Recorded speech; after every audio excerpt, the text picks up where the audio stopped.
10 ఏళ్ళు నేనే ముఖ్యమంత్రి ఉంటా, 10 ఏళ్ళు మాదే అధికారం ఉంటుందని, మాకు ఎదురు లేదు తిరుగులేదని మాట్లాడుతున్నటువంటి కాంగ్రెస్ పార్టీకి ఈ ఎన్నికల్లో మరొకసారి కర్రు కాచి వాత పెట్టారు కాంగ్రెస్ పార్టీకి. తప్పకుండా మేము తెలంగాణ ప్రజల ఆకాంక్షలకు అనుగుణంగా తెలంగాణ ప్రజల కోసం మేము ఉద్యమ బాట పడతాము. మా పార్టీ కార్యకర్తలందరూ గత 4 నెలలుగా ఇదే పని చేస్తూ ఉన్నాం. ఈ యొక్క రానున్నటువంటి 1-2 నెలల్లో అన్ని కమిటీలను పూర్తి చేసుకొని ఈరోజు రాష్ట్రంలో ఒక బలమైనటువంటి శక్తిగా ప్రజా సమస్యల మీద పోరాటం చేసే దిశలో ముందుకెళ్తాం.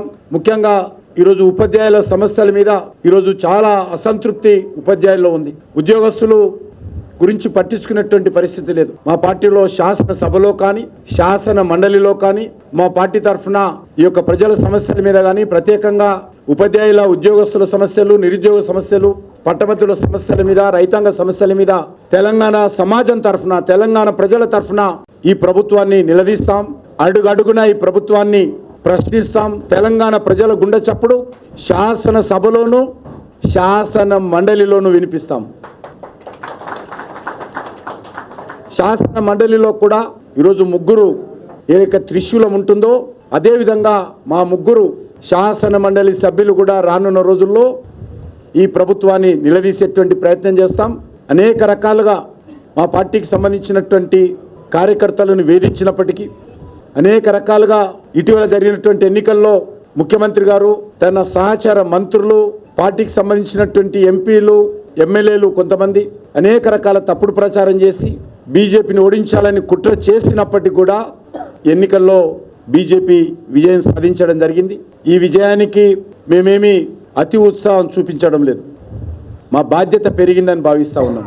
తెలంగాణ ప్రజలు మరింతగా పోరాటం చేయాలని, తెలంగాణ ప్రజలు ఈ ప్రభుత్వం మీద మరింతగా ఉద్యమించాలని, తెలంగాణ ప్రజలు వాళ్ళ సమస్యల మీద ఈ ప్రభుత్వాన్ని నిలదీయాలని మాకు బాధ్యత పెట్టారని భావిస్తూ ఉన్నాం.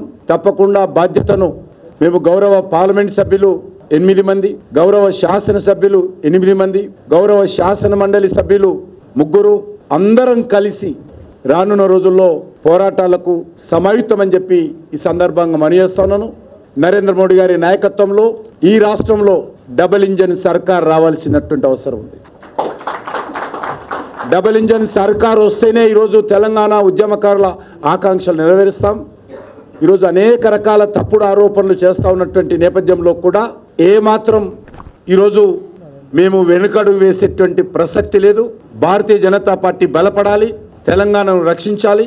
అందుకే సేవ్ తెలంగాణ, సపోర్టు బీజేపీ అనేటువంటి నినాదంతో ముందుకెళ్తామని మరొకసారి తెలంగాణ ప్రజలకు హృదయపూర్వకమైనటువంటి కృతజ్ఞతలు తెలియజేస్తూ, మీరు మా మీద పెట్టినటువంటి బాధ్యతను తప్పకుండా శిరసావహిస్తూ ఆ బాధ్యతను నిర్వహిస్తామని చెప్పి మరొకసారి తెలియజేసుకుంటూ సెలవు తీసుకుంటున్నాను.